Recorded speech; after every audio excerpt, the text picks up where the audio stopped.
Hello. Hello. हाँ जी। साहब जी।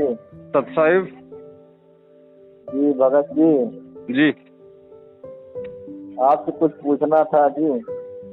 पूछिए। जी मैं ये पूछना चाहता हूँ, आप इतनी वीडियो बनाते हैं, जी, किस उद्देश्य को लेकर बनाते हैं, क्या उद्देश्य है?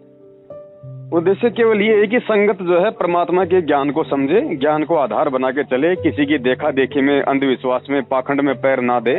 परमात्मा ने हमें जो बातें बताई हैं, जिस प्रकार से अपना विधान संविधान बताया है कि कैसे तुम्हारी भक्ति नष्ट होती है, कैसे खंडित होती है, काल तुम्हें किस रूप में किन किन लोगों को निमित्त बना के तुम्हारी भक्ति को नष्ट करवाएगा, खंडित करवाएगा, तुम्हें गुरु आदेश की आड़ में उल्टे सीधे कुकर्म करवाएगा, तुम्हें परमात्मा और भक्ति से दूर करेगा, उन सब बातों की जानकारी हम अपने भगत भाइयों को दे रहे हैं। लेकिन कोई आप पे आश्रित हो गया तो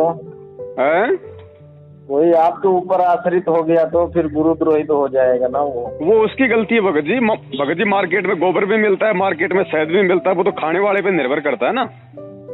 तो सही है आपकी बात, लेकिन आपके ऊपर को जो आश्रित हो गया उसकी तो नष्ट हो जाएगा सब कुछ।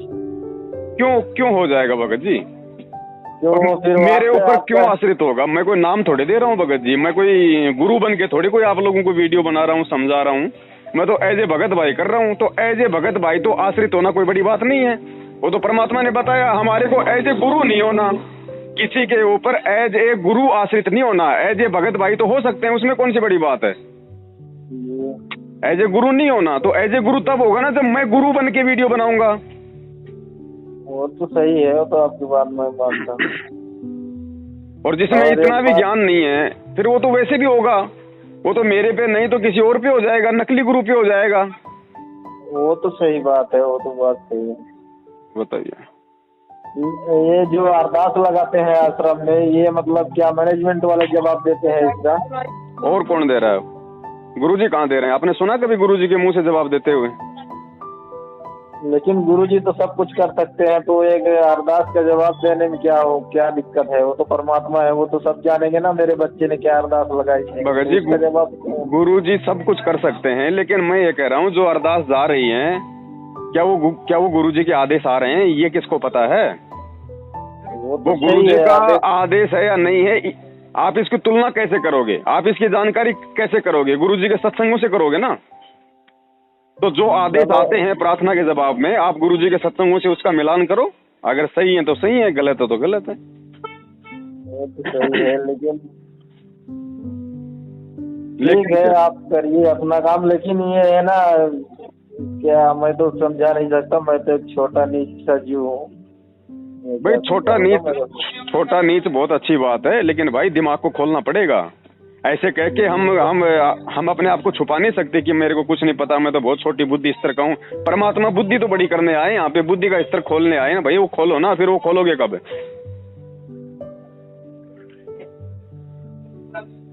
ठीक है जी, जैसा चल रहा है सब ठीक है, लेकिन परमात्मा ही है। तो परमात्मा ही है, वो तो पहले भी थे, आज भी हैं, आगे भी रहेंगे। हमने थोड़ी कहा कि परमात्मा बदल गया, वो तो इंसान बदल गया। इंसान को समझ में नहीं आ रहा कि परमात्मा हमारे को क्या क्या सिखा के गए थे, क्या बतला के गए थे।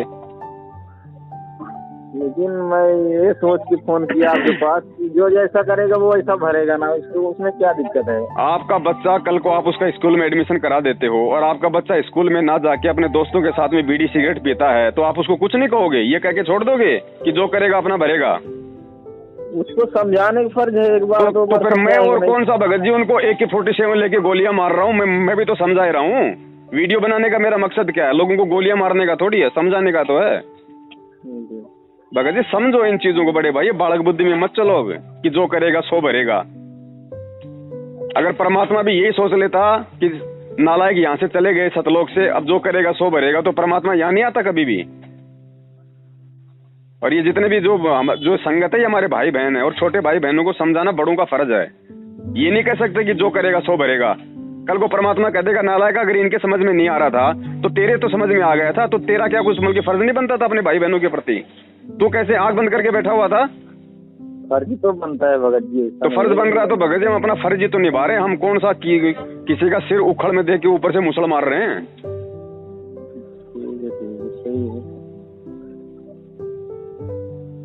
और बताइए।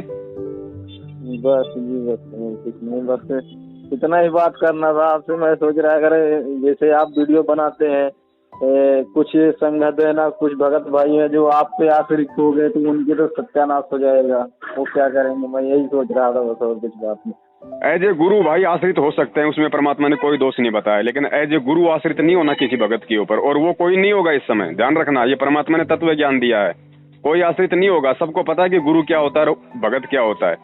आज से 650 साल पहले हो सकते थे, क्योंकि उस समय ना तो शिक्षा थी, ना ही परमात्मा ने वो मूल ज्ञान खोल के बताया था। लेकिन आज परमेश्वर ने हर तरीके से समझा दिया जीव को।